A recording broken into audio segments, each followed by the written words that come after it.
Assalamualaikum warahmatullahi wabarakatuh. Waalaikumsalam warahmatullahi wabarakatuh. Selamat sore semuanya. Sore.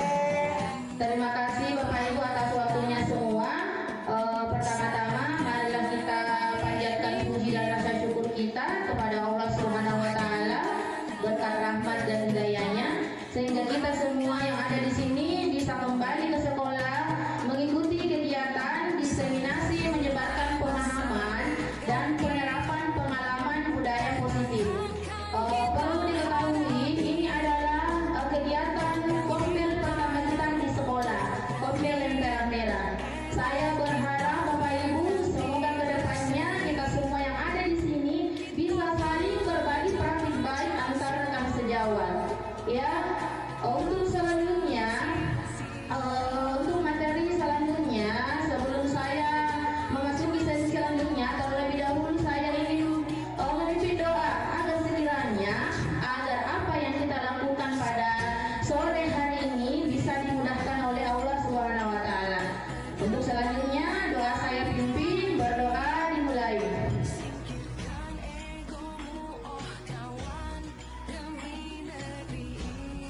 Selesai. Next. Nah, Bapak Ibu, sebelum memasuki materi inti, terlebih dahulu saya ingin mengajak Bapak Ibu untuk melakukan ice breaking. Supaya kenapa? Supaya kita semua yang ada di sini bisa lebih bersemangat, kita regangkan otot-otot kita, kita freshkan pikiran kita untuk mengikuti kegiatan acara pada sore hari ini. Nah, Bapak Ibu, untuk melakukan ice breaking, saya akan panggil Bapak Ibu ke depan. Nah, silahkan ke depan semuanya, Bapak Ibu. Oke, ke depan dulu semua nih.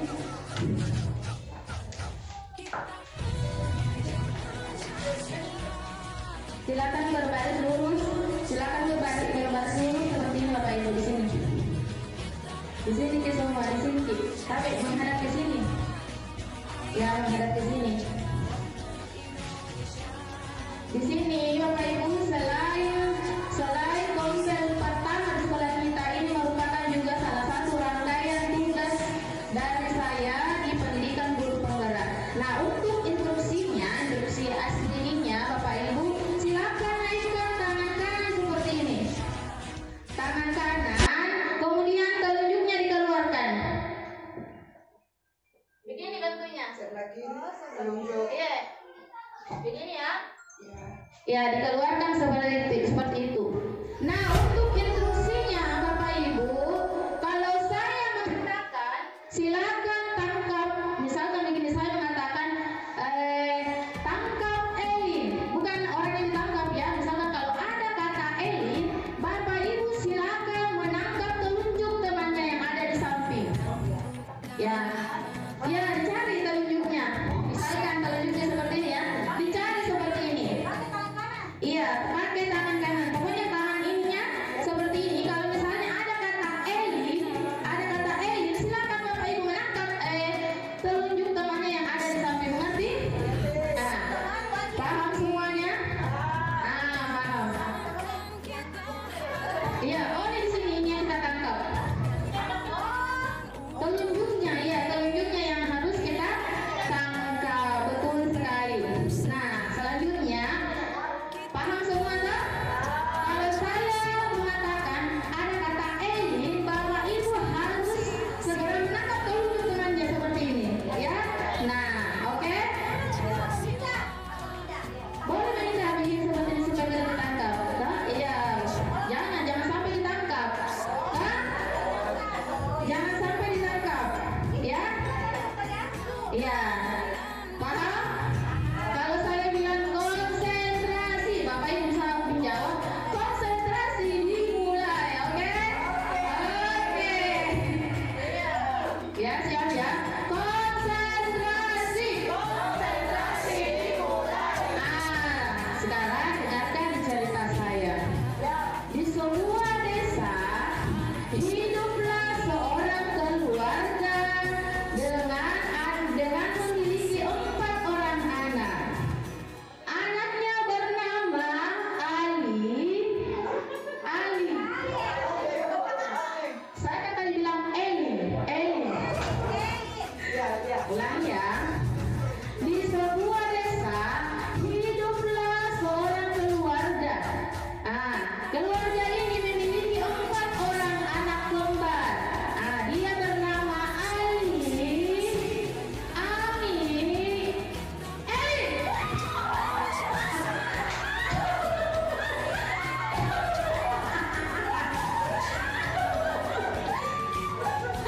Lanjut ya, lanjut ceritanya lagi. Kemudian keluarga ini terkenal sangat ramai, terkenal juga sangat rukun. Namun tiba-tiba suatu hari si Ain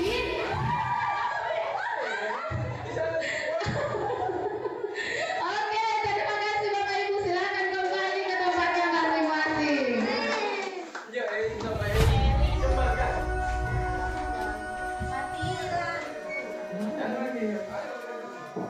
Terima kasih ya Bapak Ibu atas partisipasinya. Untuk selanjutnya, untuk materi selanjutnya di sini, saya akan membawakan materi mengenai budaya positif. Ini salah satu rangkaian tugas saya di pendidikan guru penggerak, di mana saya harus memberi penyelesaian mengenai modul 1.4, yaitu aksi nyata diseminasi positif di sekolah kita di UPT SPF SD Impres Barang Lompok. Bercerita dengan budaya positif itu merupakan perwujudan dari nilai-nilai atau keyakinan universal yang diterapkan di sekolah. Kemudian budaya positif dapat mendorong murid untuk mampu berpikir, bertindak, dan mencipta sebagai proses memerdekakan dirinya, sehingga murid mampu mandiri dan lebih bertanggung jawab. Next. Nah Bapak Ibu, untuk budaya positif itu sendiri terdapat 6 poin. Yang pertama ada disiplin positif, dan yang kedua ada keyakinan kelas, dan yang ketiga ada kebutuhan dasar manusia, yang keempat ada motivasi perilaku manusia, yang kelima ada posisi kontrol guru, dan yang terakhir ada namanya segitiga restitusi. Nah sekarang Bapak Ibu, dari ke-6 poin yang saya jelaskan, apakah Bapak Ibu sudah pernah mendengar dari ke-6 poin ini atau sudah menerapkan di kelasnya masing-masing? Dari ke-6 poin ini yang mana yang sudah dilaksanakan di kelasnya? Posisi kontrol guru. Di sini posisi kontrol guru ada 5. Nanti saya jelaskan. Disiplin positif, keyakinan kelas, kebutuhan dasar manusia, motivasi perilaku manusia, posisi kontrol guru, dan segitiga restitusi. Tentunya di sini yang paling sering dilaksanakan oleh Bapak Ibu semuanya, saya yakin di sini adalah keyakinan kelas. Lanjut dulu. Keyakinan kelas. Keyakinan kelas merupakan disiplin positif yang bisa diterapkan dalam membangun budaya positif di sekolah. Keyakinan ini akan membantu murid untuk mengembangkan disiplin diri, karena murid akan belajar mematuhi kelas yang telah dibuat sendiri. Nah sekarang saya tanya, keyakinan kelas yang dibuat ini waktunya kapan? Kapan bisa dibuat ini keyakinan kelas? Apakah pada saat sesudah penerimaan rapor, atau di awal semester, atau di semester kedua, atau bagaimana Bapak Ibu ini keyakinan kelas? Di awal semester. Saya yakin di sini Bapak Ibu sudah pernah melakukan keyakinan kelas bersama siswanya. Nah Bapak Ibu, sekarang saya mau bertanya, apa bedanya peraturan dengan keyakinan atau kesepakatan kelas? Siapa yang tahu di sini apa bedanya peraturan dengan kesepakatan kelas? Ada yang mau menjawab? Pak Sainal mungkin? Apa bedanya Pak peraturan dengan kesepakatan kelas?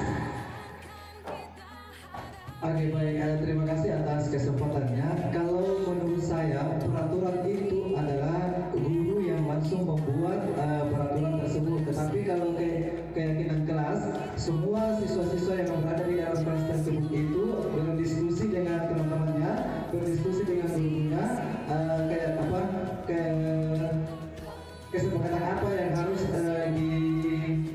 hati. Oke, makasih. Iya, betul sekali apa yang disampaikan oleh Pak Zainal. Jadi peraturan itu bedanya dengan kesepakatan kelas. Kalau peraturan itu hanya dibuat oleh guru tanpa melibatkan peserta didik. Sedangkan kalau keyakinan kelas itu artinya membuat kesepakatan, meminta pendapat para peserta didik, kemudian menyepakati secara bersama. Lanjut, Bu Menlu. Nah, tujuan keyakinan kelas. Keyakinan kelas dapat diterapkan untuk membangun budaya positif di lingkungan sekolah. Dengan adanya keyakinan kelas, di setiap kelas diharapkan mampu mewujudkan tujuan dari pendidikan yang lebih berorientasi kepada nilai luhur Pancasila atau profil pelajar Pancasila. Nah, lanjut. Nah, di sini adalah langkah-langkah membuat kesepakatan kelas.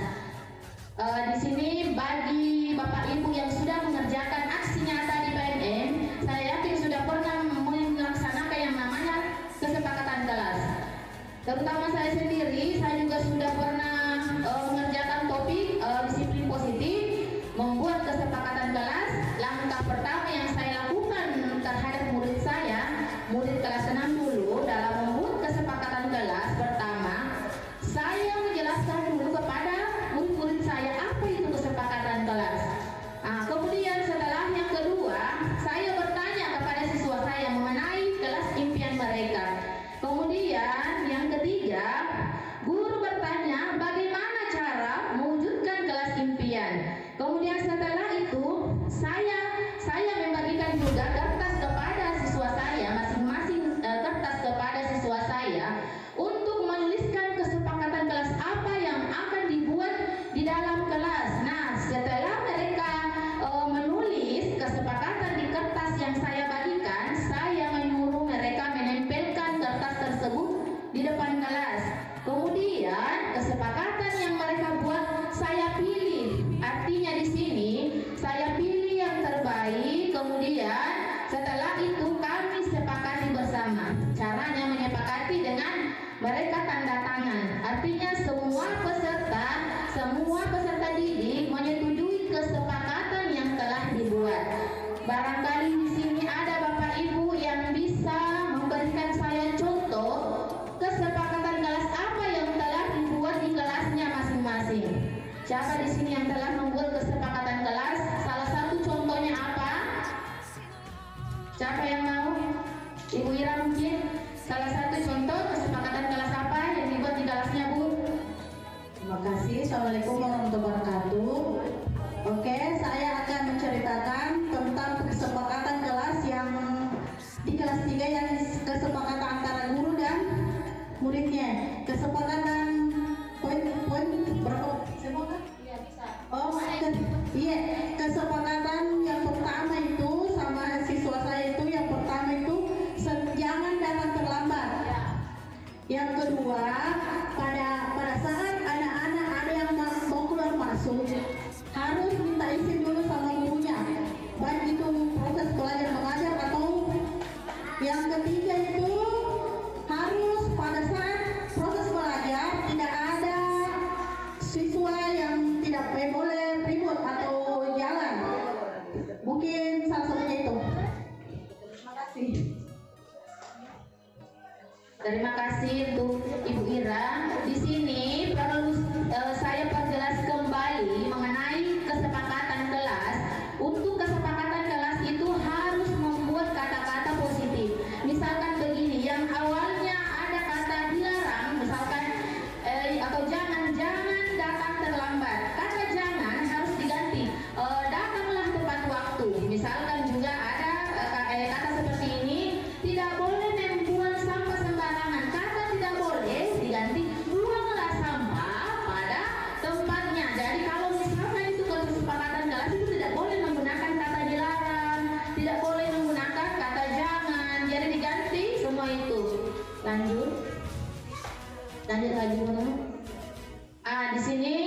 Di sini untuk materi yang kedua di sini ada kebutuhan dasar manusia.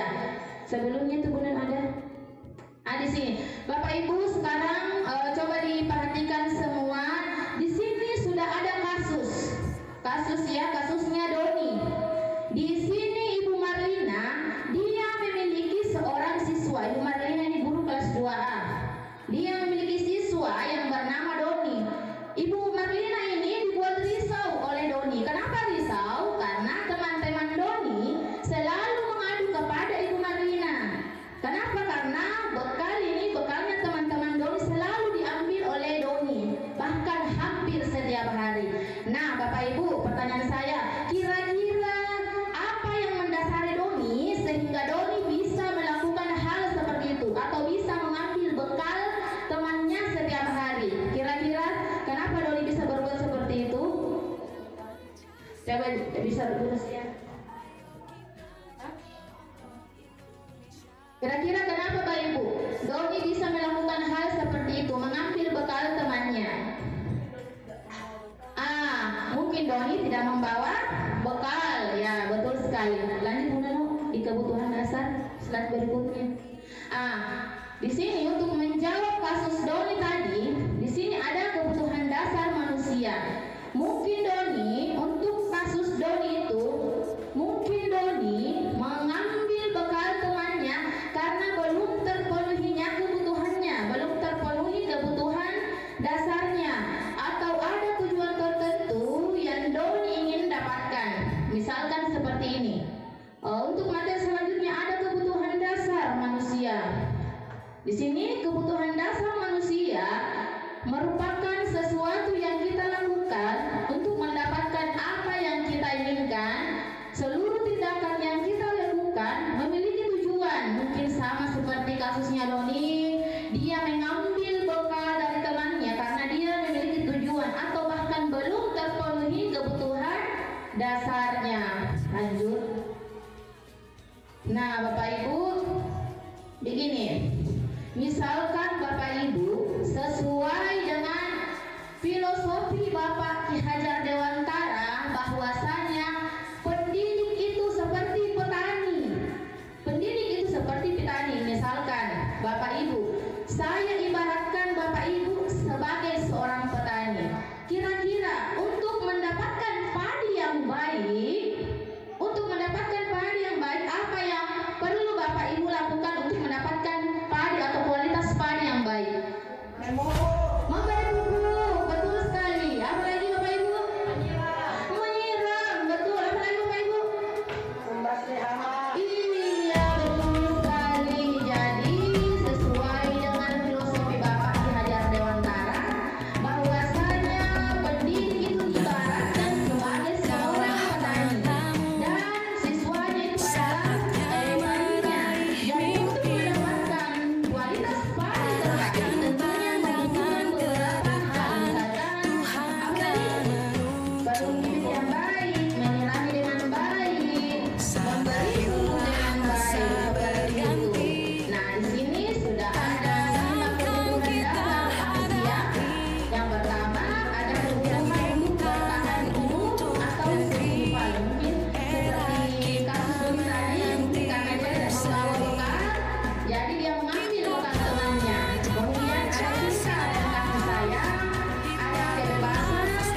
Dan yang terakhir ada kesenangan. Di sini peserta didik kita mungkin yang membutuhkan bermain, humor, ataupun tertawa dengan sesamanya. Nah, Bapak Ibu, dari kelima kebutuhan dasar manusia, lalu bagaimana peran kita sebagai seorang pendidik untuk mendapatkan peserta didik yang baik? Misalkan seperti ini. Jika ada peserta didik kita yang melakukan sesuatu hal atau menyimpan dari nilai-nilai yang tidak baik, kira-kira apa yang harus kita lakukan sebagai seorang pendidik? Ada yang mau menjawab?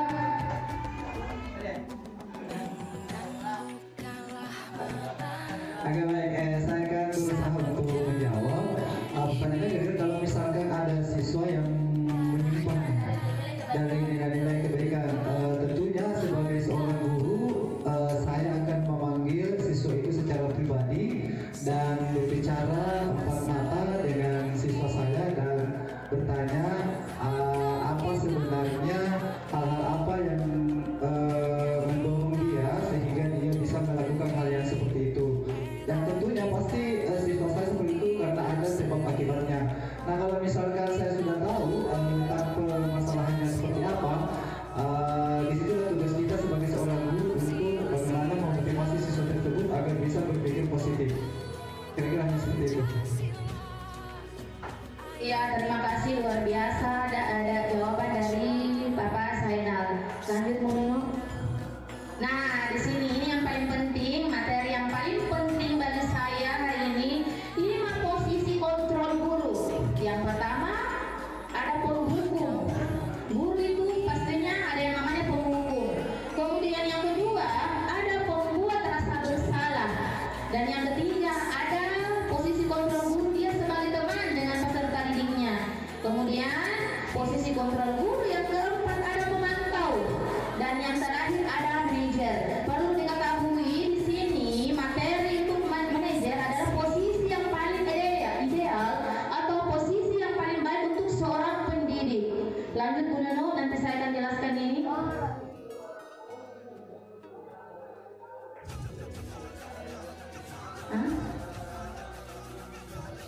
Jaringan.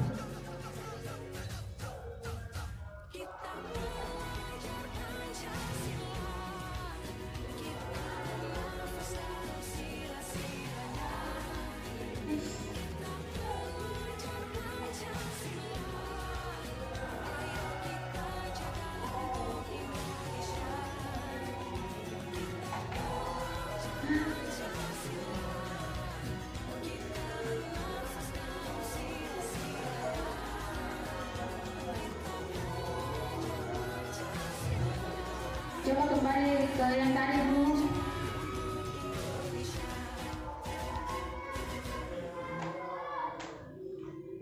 Coba kembali ke yang tadi. Oh, tidak bisa di situ di situ yang bermain KPT. Itu yang tadi, yang 5% posisi kontrol guru.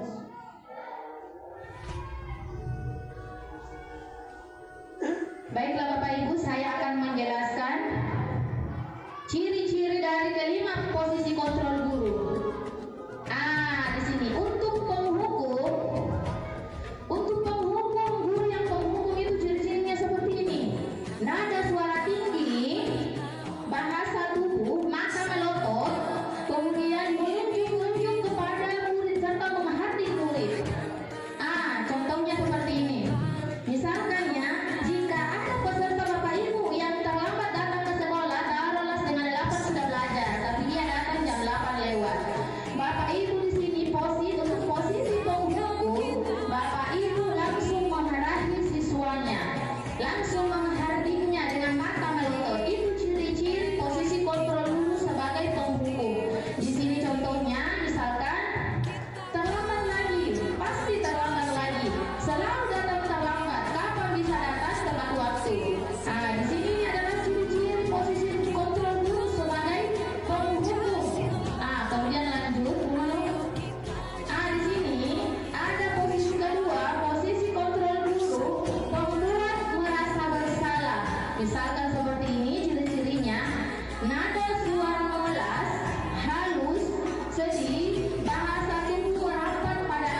bagaimana sih kamu? Kemarin kamu sudah janji kepada Bapak bukan? Kenapa terlambat lagi? Sambil tertawa ringan ya. Kemudian lanjut dulu. Di sini ada posisi guru sebagai seorang pemantau. Ciri-cirinya nada suara datar, bahasa tubuh yang formal. Contohnya ini posisi kontrol guru sebagai seorang pemantau. Misalkan di kelas kita memberikan tugas kepada peserta didik kita, lantas ada peserta didik kita yang tidak mengerjakan tugas. Pasti posisi kita di sini sebagai seorang pemantau, karena dari tadi kita pasti memperhatikan murid kita ini dia tidak mengerjakan apa yang kita berikan. Lanjut dulu.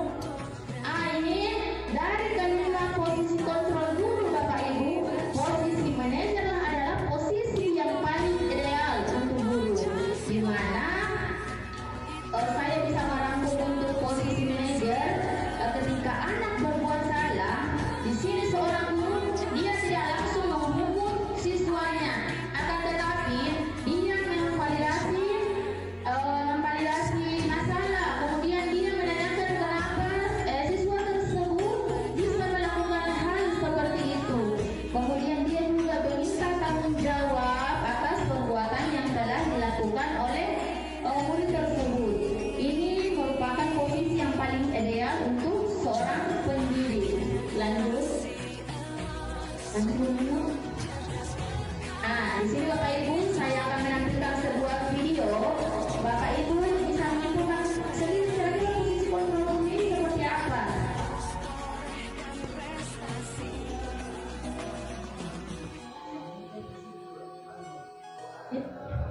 Pause dulu.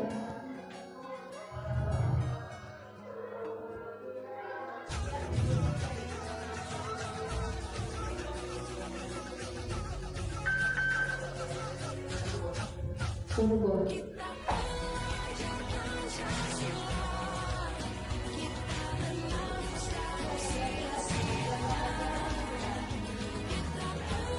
Ya.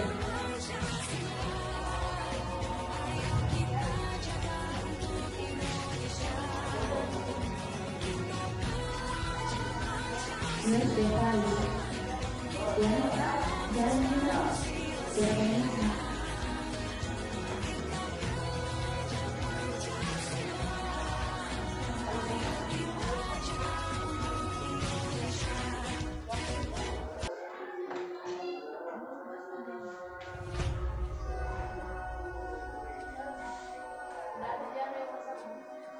apakah ada yang tersambung bluetoothnya?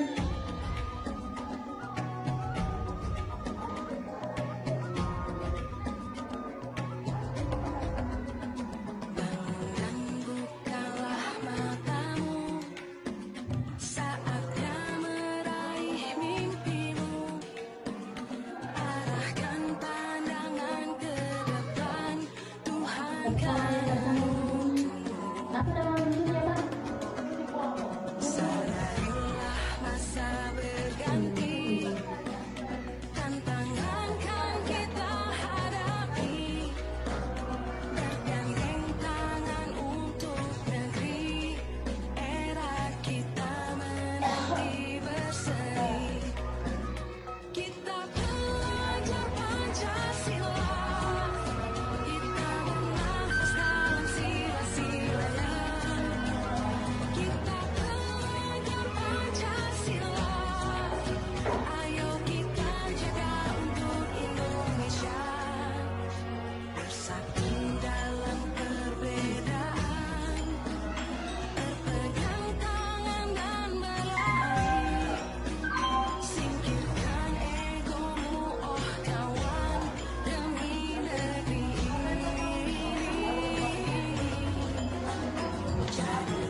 Iya. Nah, Bapak Ibu, silakan diperhatikan untuk video di sini. Ini posisi kontrol guru, kira-kira termasuk posisi kontrol seperti apa?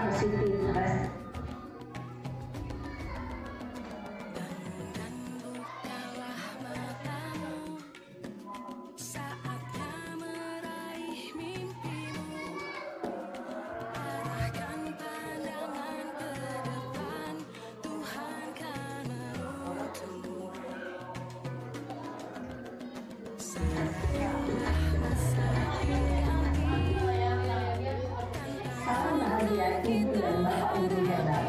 Dalam penerapan disiplin positif restitusi, salah satu program yang dikembangkan adalah 5 posisi kontrol. 5 posisi kontrol dalam restitusi adalah proses perjalanan seorang pendidik agar dapat mengenali dirinya. Pada video kali ini, kita akan membahas tentang 5 posisi kontrol yang dikembangkan oleh Diane Dawson dan contoh penerapannya.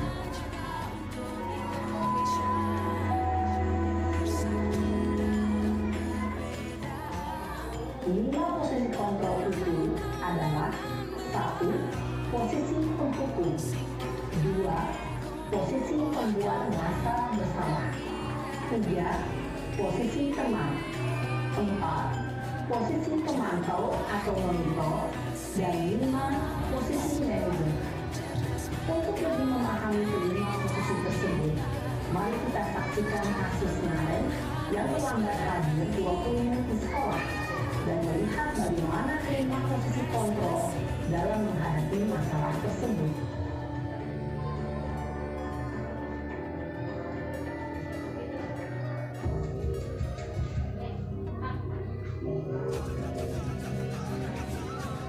Jadi diperhatikan ya Bapak Ibu, ini termasuk posisi kontrol apa? Naren! Sini kamu! Apa dulu? Selalu terlambat. Kamu deh, pasti terlambat. Aku, saya, Apa? Apa coba? Alasan kamu apa lagi? Kapan sih kamu tidak terlambat? Malah sekalian kamu jadi anak. saya, Dasar pemalas. Gak kapok-kapok sih kamu.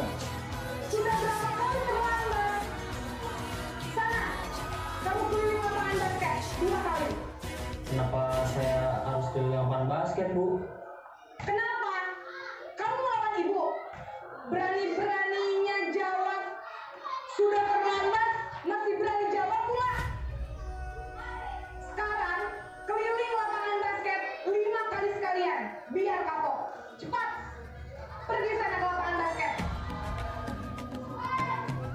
Postur umum biasanya berbicara dengan nada tinggi, menghardik. Nah Bapak Ibu, dari video yang ditampilkan tadi, kira-kira itu termasuk posisi kontrol guru apa? Pembuku. Ada yang bisa jelaskan kenapa dikatakan pembuku?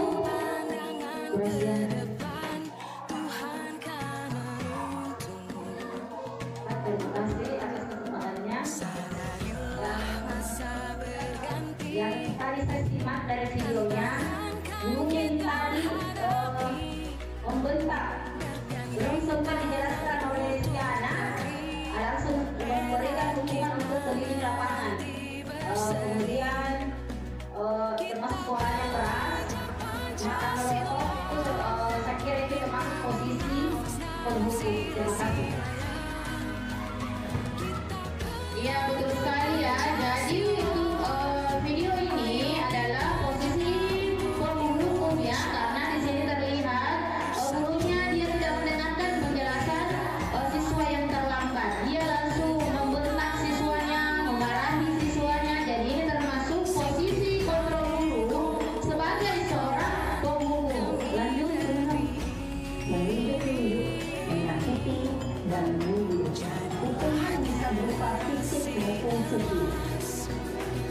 Ibu dan Bapak guru hebat, dampak yang terjadi pada murid ketika guru berada pada posisi pembuku adalah murid cenderung akan memberontak, bahkan menyerah dendam.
Maaf sekali. Ya sudah, lain kali jangan bikin ibu susah lagi anak ya. Ibu tidak akan kuat lagi kalau kamu begini terus. Bisa jantungan kalau ibu tegur bapak kepala sekolah. Sana cepat kelas. Maaf ya Bu, maaf sekali.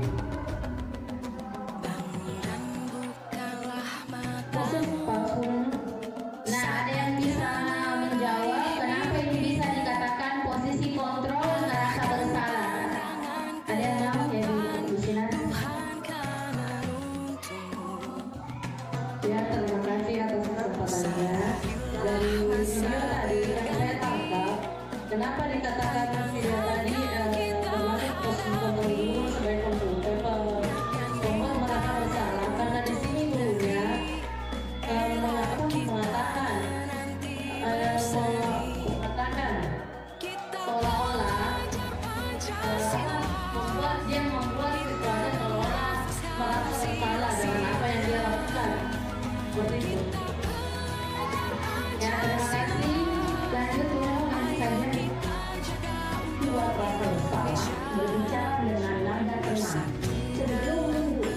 Namun kata-kata yang diutarakan membuat merasa menjadi orang dada, memandang dirinya sendiri, merasa tidak berharga dan tidak sanggup membahagiakan orang lain.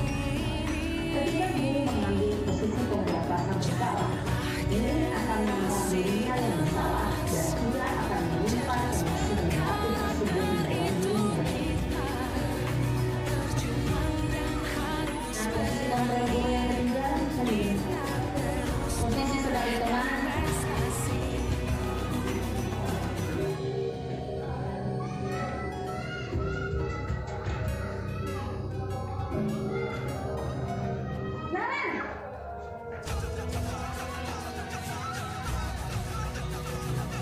Ayo.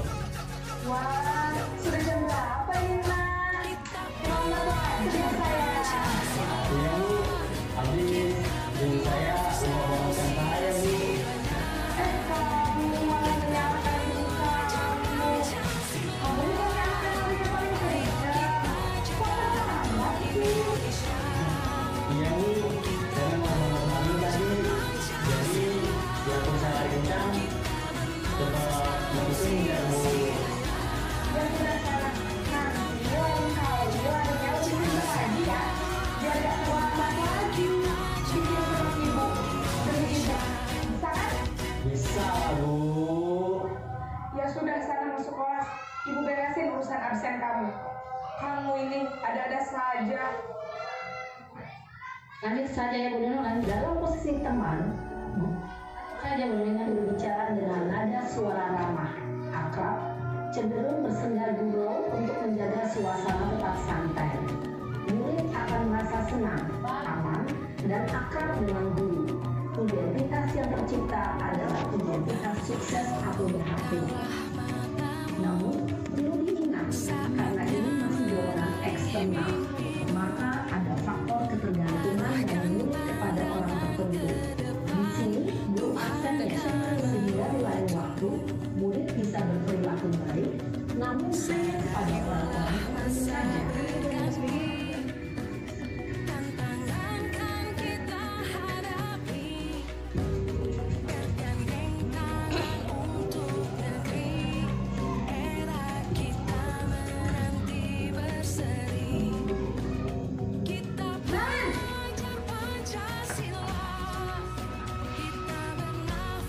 Apa dulu? Naren, apa peraturan sekolah kita tentang jam berapa kita harus masuk sekolah, Nak? Kita harus di sekolah jam 7 Bu. Iya betul, sekarang sudah jam 7.20. Naren sudah tahu konsekuensinya jika terlambat saja. Paham Bu, saya harus tinggal kelas pas jam istirahat selama 20 menit. Iya benar, konsekuensinya demikian.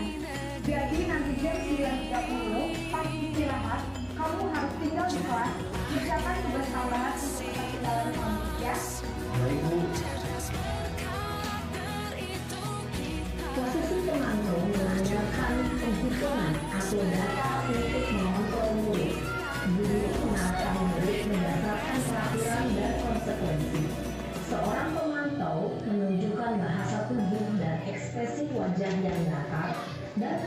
formal.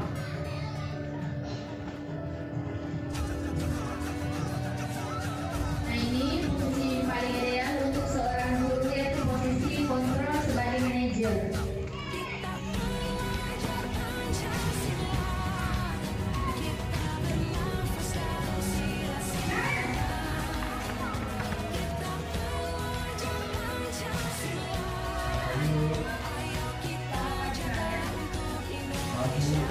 Saya terlambat.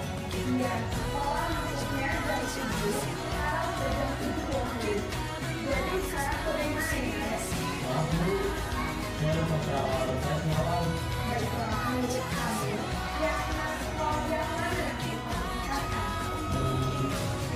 Menghargai diri sendiri dan orang lain mungkin ya Bu. Setuju. Jadi, apakah Nara meyakini prinsip saling menghormati tersebut? Iya Bu, saya meyakininya. Apakah Nara bersedia memperbaiki masalah keterlambatan ini? Bersedia Bu. Bagaimana kamu akan memperbaiki masalah keterlambatan ini? Saya akan coba untuk tidak mengingat alam saya Bu. Baik, kalau kalian mengingatkan di rumah, ada orang yang kira-kira bisa bantu mengingatkan tidak?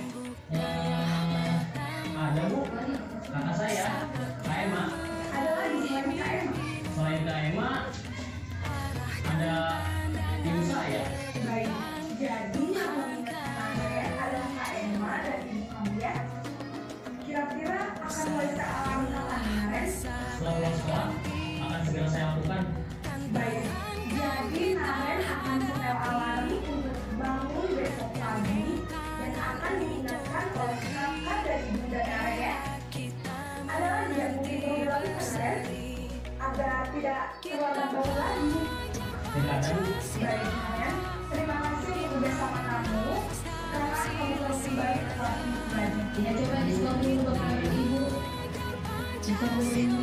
Nah Bapak Ibu, untuk selanjutnya saya akan membagikan kertas lembar. Sini not, saya ingin Bapak Ibu menuliskan di kertas lembar kira-kira posisi kontrol apa yang pernah Bapak Ibu lakukan di kelas Bapak Ibu. Ya. Ya, jelas dijawab jujur. Kemudian nanti diberi alasannya ya.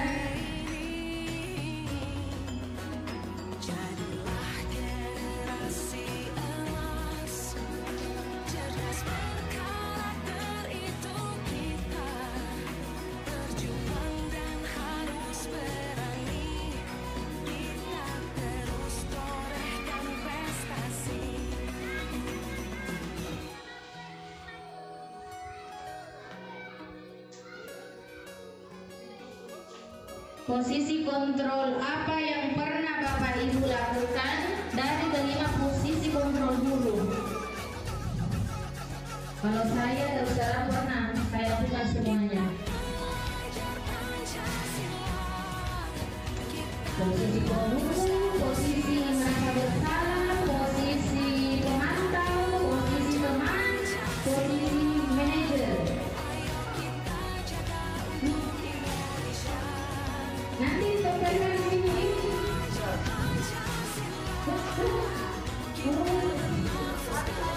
Tidak boleh nanti yang menulis nama tadi. Terserah mau bilang menulis.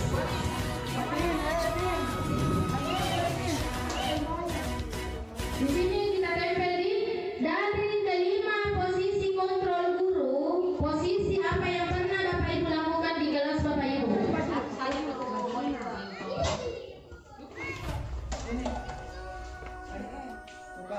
Iya.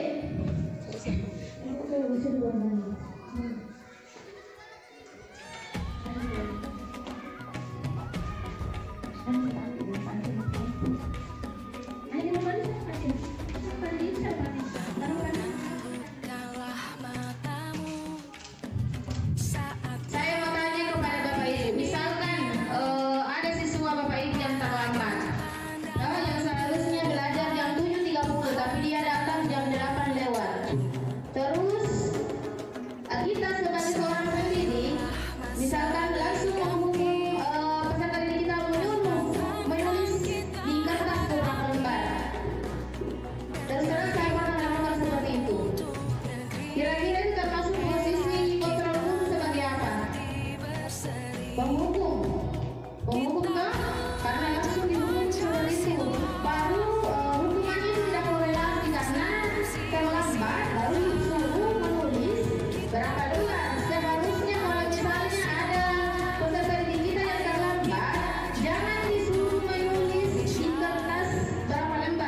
Posisi kontrol seperti apa yang pernah Bapak Ibu?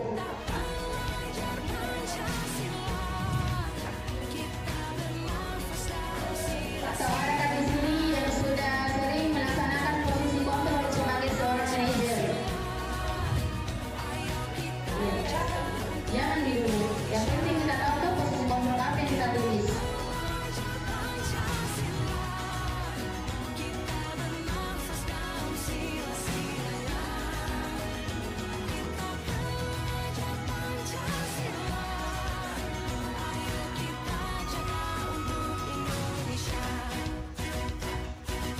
Yang sudah selesai tempel maki di depan.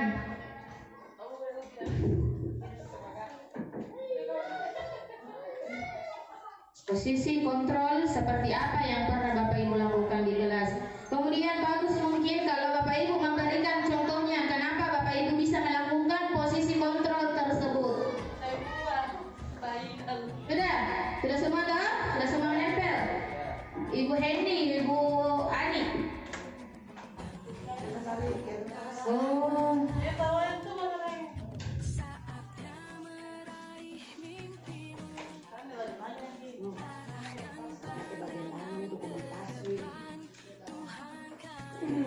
Nah, saya lihat di sini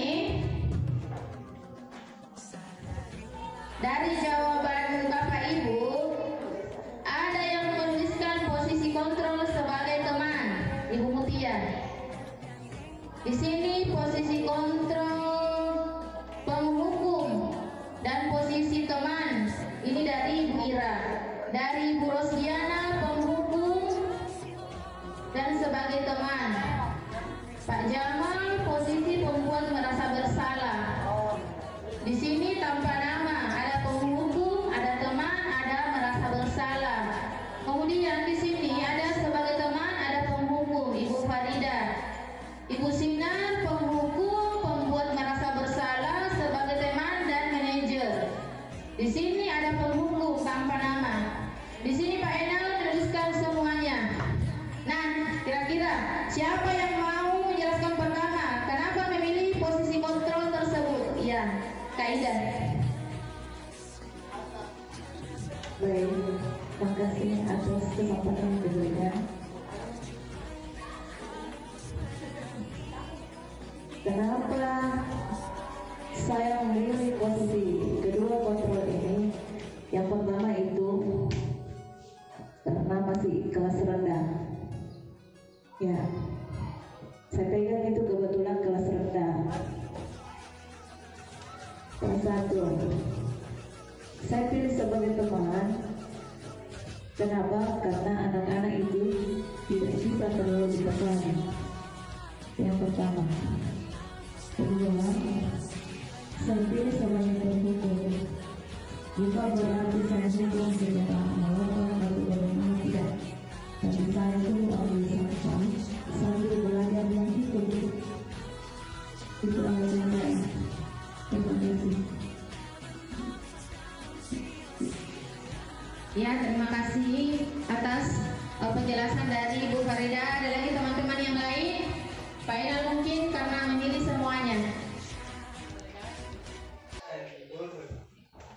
Oke, baik, terima kasih atas kesempatannya. Saya di sini memilih semuanya karena begini, ketika kita menjadi guru yang profesional, setidak-tidaknya kita tahu karakter semua siswa yang kita harus ajar, dan kita juga harus tahu bagaimana caranya mengatasi setiap masalah yang siswa kita dapatkan di sekolah tersebut. Dan untuk memilih salah satu dari kriteria guru tersebut, itu yang paling menonjol kalau tidak salah Ibu Fatma bilang adalah guru sebagai manajer. Manajer itu artinya guru yang menghandle semua kegiatan siswa-siswa kita yang berada di dalam sekolah. Nah, saya di sini posisi saya adalah semua sudah saya lakukan, karena bagaimanapun juga kita juga tidak bisa mengambil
untuk saya sebagai guru itu saya tidak mendapat bahwa saya hanya memilih satu, tetapi saya memilih semua untuk kedua siswa saya. Terima kasih.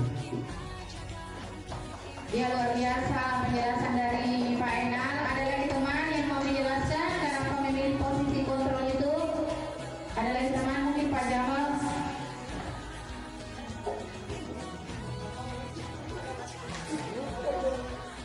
Terima kasih.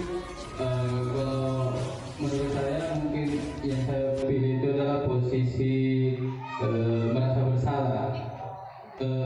Kenapa saya ambil posisi merasa bersalah? Di sini saya memberikan atau menitik beratkan bahwa bagaimana itu siswa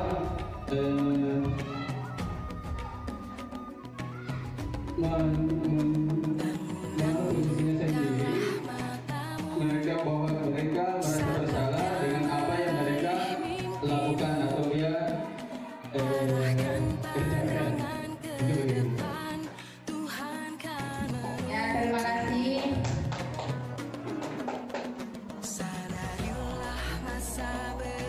Saya di sini mau mendengar di sini dari Ibu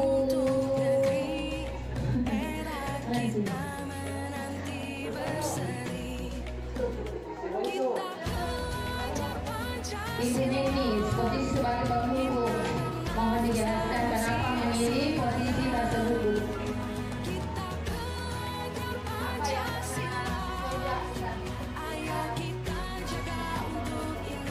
Saya memilih sebagai posisi kontrol penghubung itu karena biasanya pada saat tidak ada terkadang anak-anak banyak yang tidak fokus, mereka hanya kebanyakan bermain. Jadi biasanya saya berikan hukuman biasa meninggalkan ya seperti itu, supaya tidak diulangi lagi.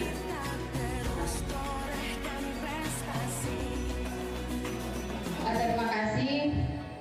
Begini, sebelum saya masuk di pendidikan guru penggerak, terus terang saya juga pernah melakukan hal yang dilakukan oleh Ibu Mimi. Artinya menyuruh siswa saya menuliskan misalkan begini, saya tidak akan terlambat lagi. Biasa menyuruh siswa saya menulis 2 lembar di kertas. Ini kan sekali siswa saya terlambat datang ke sekolah. Di sini fasilitator saya, Bapak Nasran Hatta, mengatakan kalau misalkan seorang peserta ini terlambat, hukuman itu ceritanya harus korelasi. Tidak biarkan terlambat datang, baru hukumannya menulis saya tidak akan terlambat. Itu tidak korelasi namanya. Artinya kalau misalnya dia terlambat, kita bisa menghukumnya dengan misalkan dengan terjadi jam istirahat, teman-temannya semua sudah keluar. Anak-anak yang terlambat ini dia harus tinggal ke dalam kelas untuk mengambil waktu yang ceritanya yang terlambat tadi. Jadi harus korelasi antara apa yang dia lakukan dengan hukuman. Itu kan ceritanya tidak korelasi. Kalau misalnya terlambat baru kita suruh anak-anak menyuruh menulis di kertas berapa lembar, toh tidak korelasi seperti itu. Iya, nah sekarang Bapak Ibu saya mau bertanya, apa perbedaan hukuman dengan konsekuensi? Apa perbedaan hukuman dengan konsekuensi? Ada yang mau menjawab perbedaan hukuman dengan konsekuensi untuk peserta didik? Hukuman dengan konsekuensi.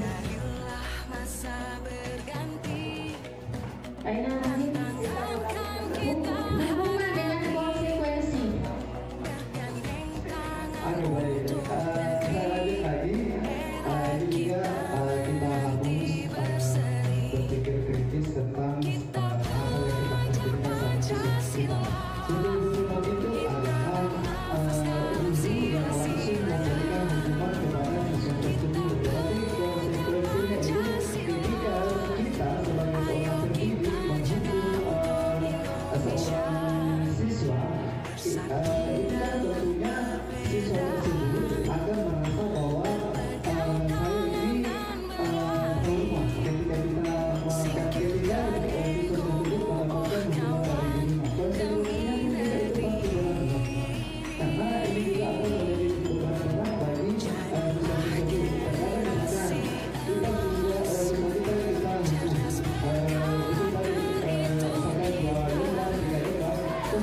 akhir kali